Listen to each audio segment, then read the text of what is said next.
So good day everyone. For today's presentation, we are going to report and or discuss about the fallacy of advertising. By the way, we are the group 5, so I hope you better understand our topics. Thank you. Several industries use advertisement to capture the attention of customers and clients. Effective advertisement not only attract the attention of potential customers to invest in a business product or services. Question: have you ever heard an argument or a statement that was presented as facts but didn't ring true? If yes, that kind of argument or statement is called logical fallacies. So what are advertising fallacies? Advertising fallacies are logical flaws that advertisement use to persuade potential customers to buy a product or services. To convince viewers to purchase a product, advertisers misstate that their product or services benefits their customers. So when we talk about fallacies, it is the false or a mistaken argument that used in promoting your product. Some advertisement may use logical fallacies as part of their persuasive strategy to convince or provoke the viewers to purchase their products even discount benefits the customers. Are fallacies in advertising effective? Advertising fallacies are a marketing technique that appeals to consumers' emotions or biases to make a product or service seem more alluring. So yes, some fallacies are powerfully effective when effectively applied in marketing. They must use it logically to trick the viewers into thinking that they being presented the valid argument and facts about their product even it is not. Example: have you watched the ad of Apple's Get a Mac campaign, what turned out to be one of the most successful ad campaign for Apple? The campaign included a series of advertisements featuring two people, one representing the Apple and the other one acting as PC. The two people would perform skits comparing each other features using logical fallacies. The ads imply that PC users tend to be boring, unpopular, and nerds, while Apple users are hype, cool, and attractive. So let's watch the video. And I'm a PC. Well, after 5 years, Vista's finally here. Whoopee for the whole entire world. What's wrong? Well, that isn't wrong. I mean, my new operating system arrives. I've had nothing but problems. I had to buy a new graphics card, get new memory. Now I can't even use some of my software and peripherals. I mean, let's face it, this party's a bust. We should do this again sometime. Sure, are you free in another 5 years? Ooh, I have an all-day meeting in 5 years. How about 5 years in a day? I got a strategy session that day. What about 5 years in 2 days? So actually, there are 14 fallacies that place a rule in some advertisement, commercials, and TV that we heard, that we see, and that we feel sometime in our day-to-day living. So for the first fallacy that I'm going to explain to you is what we call the ad hominem. So it states here that it appeals to customers by creating doubt around the credibility of a competitor. So this kind of fallacy aims to discredit an individual or cause others to question their authority, trustworthiness, or character. So it is particularly stated here, explains here, that ad hominem is used in a particular company or a particular organization that will spread false accusation, false lies against their competitor, and they said that this particular brand or product that their competitors offers is not reliable, is not trustworthy, and if you use it, it will cause harm or even damage to properties. So for example, I am the Nokia company, and of course our competitor is the Apple company. So in order for us Nokia company to excel and sell a lot more items, a lot more phones towards a variety of customers, we will going to tell them that you're not using Apple because Apple, is very expensive, and it will easily and it easily ruined. So, and it also caused harm. So by that situation, by that certain explanation, the customers will easily identify that this Apple company is not trustworthy. So the Nokia company will going to discredit the authority in the credibility of the Apple company. So that's how ad hominem tries to argue. So appeal to emotion for the second fallacy is what we call appeal to emotions. Focus on eliciting a particular feelings in a viewer, even if those feelings have no logical basis. So for this eliciting viewers, they are going to obtain a particular feelings in a viewer. So for example, they will try to captivate, or they will try to achieve particular customers feelings and emotions towards a certain product. So by that, for example, I am the Coca-Cola company, and I'm going to tell them that you should drink Coca-Cola company because it makes you happy. So by that, the Coca-Cola company tries to reach and tries to achieve or get the customers' feelings and emotions in order to patronize Coca-Cola, without any explaining the logical basis, the factual basis of the Coca-Cola company, and instead they will use particular emotions, particular feelings in order to get customers appeal to get the customers to get customers um, needs towards them by stating certain emotions, for example anger, being sad, being mad. So that's how it is going. So for the third fallacy is what we call false dilemma. So states here that it is inaccurately limits the numbers of choices available to customer and suggests they choose from the restricted options. So, for example, this false dilemma states here that the particular company or the particular organization certainly provides customers an options. So that options, of course, they're going to limit those options so that they will certainly confident that the restricted options will certainly going to be selected. So, for example, Jollibee, for example, Jollibee company. So they offer to customers their Chicken Joy. So the Chicken Joy, for example, first selection is the Chicken Joy with garlic flavor and with etc. with cheese. So another example, and another is example is the Chicken Joy with spicy, and another is the Chicken Joy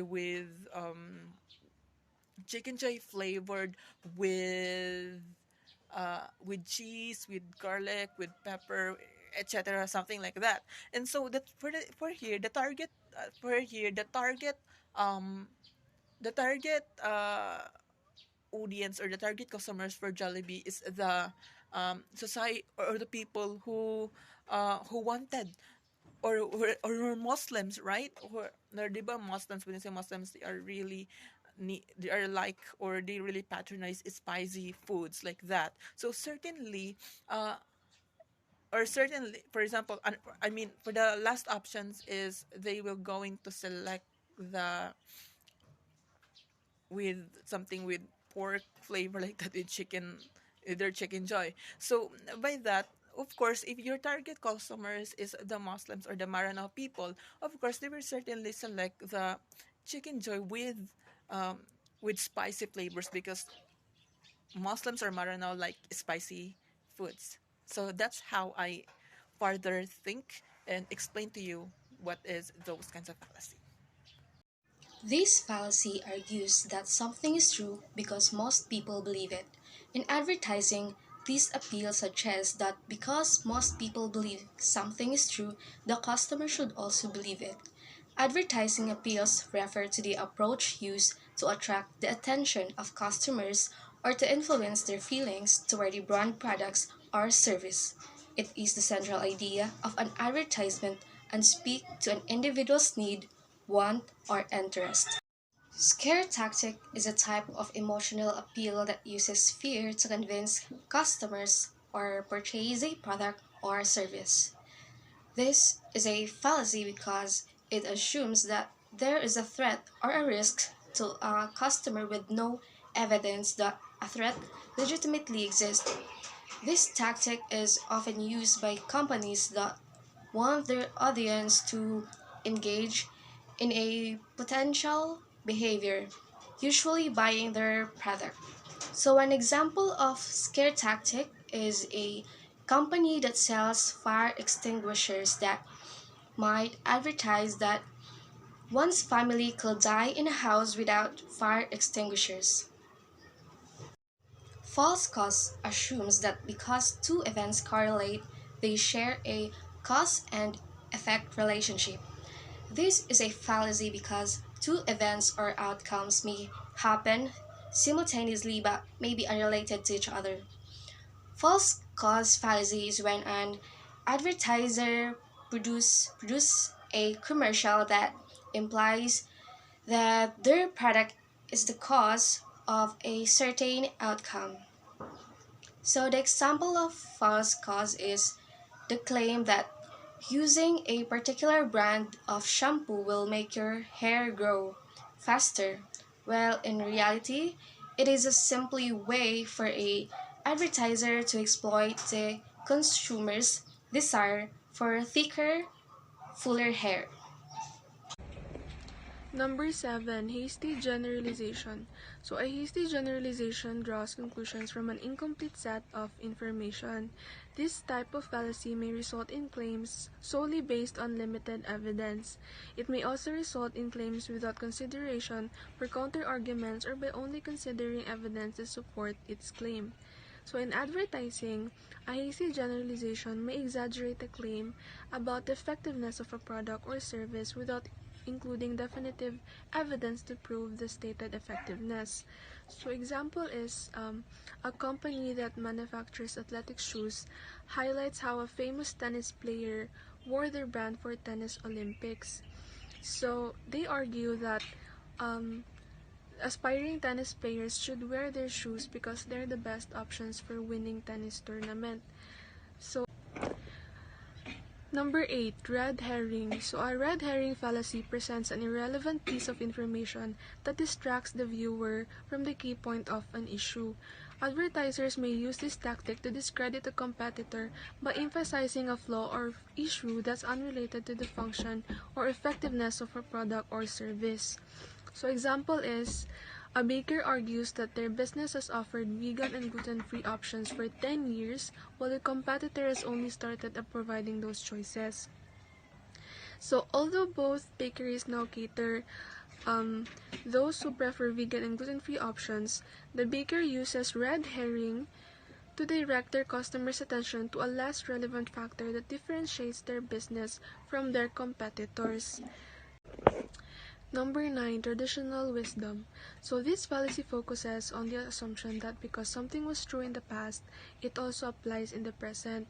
So in advertising, this fallacy can appeal to a customer's sense of nostalgia and tradition on their belief that doing something consistently for many years or generations prove its validity. So example is the owner of a local restaurant advertises that 3 generations of his family had owned and operated the establishment. He appeals to his customers' sense of tradition and nostalgia by advertising that he still uses his great-grandmother's recipe of sweet potato pie, which may or may not be actually a tasty recipe. So in this type of fallacy, they uses their tradition or they use their tradition to promote their product because there are also some people out there who still prefers to go to places that are um, old because some people think that old restaurants or any product that is still ongoing are actually effective. So that's the example of traditional wisdom. So for the 10th fallacy is what we call appeal to popularity. It also calls a bandwagon fallacy, argues that customers should purchase a product or service because everyone else has used it. So simple. The particular company or particular organization will tell to everyone, will tell to you that this certain product they are offering is is everyone use it already, so you might as well use it because everyone uses it. So if a particular customers think that if this certain product um, is has a lot of people use it already, so you tend to think that this is effective, this is nice, this is credible, and this is worth to patronize, because you think that if everyone use it, you might as well will going to get some benefits of it. Okay, so for example, a particular Coca-Cola company, so they say that you might try Coca-Cola because every Filipino use it in a particular occasion. So why not you? Come on, uh, let's bought this product. So something like that. So this halo effect is tries to generalized in which company leverages or exaggerated or something that they will enable to you to expand more information or with knowledge using others domain, its positive reputation in one domain to argue. So in halo effect, it states here that they will use a particular domain. For example, the fried chicken with spicy flavors in Jollibee. So the Jollibee will going to say that, for example, the domain of Maranao, the Muslim people, they will say to you that this chicken spicy flavors is very delicious because the Muslim people love it. So that's why in other domain also, for example, the Christian people, they will also tell to you that kind of uh, uh, spicy chicken flavor is very effective and really patronized by the Marano people as well by the Christian people because this is delicious, this is flavorful. So if even if it is spicy, everyone love it and everyone ate it because that's how they offer that kind of food. The 12th fallacy is what we call the slippery slope. So it says here that it argues that if an outcome of a sequence or events is bad or negative, the original event and idea for its inception was also bad. So it is this slippery slope certainly or particularly utilized by the other company in order to prevent the customers to not to be involved in that particular product or services. So, for example, if we legalized marijuana now, next they will legalize all the other drugs and the crime will explode. So there is specific consequences. There is a specific events that will tell you that if this a particular brand or this particular services will intends to be provided by the other customers, might as well that this particular product services will cause harm to you later on. So that's how this slippery slope will going to invade or we're going to captivize our perspective about certain products. So if we patronize this particular product, in the end it will cause harm to us. So it's particularly a false accusation as well, right? So, distribution fallacy. Distribution fallacy is another type of generalization fallacy. It attributes the characteristic of entire thing to its parts. In advertising, this fallacy may function similarly to the halo effect. If a brand has a positive reputation, customers may assume that it upholds the reputation in every aspect of its brand. So, for example, a brand has a positive reputation for promoting an environmentally friendly message in its advertising. Since customers associate the brand with taking an environmental conscious stance, they assume that the business adheres to a strict standard of clean production regarding how it manufactures, packages, and transports its product. So the next one is the division fallacy. The division fallacy is the opposite of the distribution fallacy. The customers assume that the parts of the business reflects the characteristic of the entire business. So, for example, a company states that it uses environmentally friendly methods for manufacturing, packaging, and transporting products to protect the environment.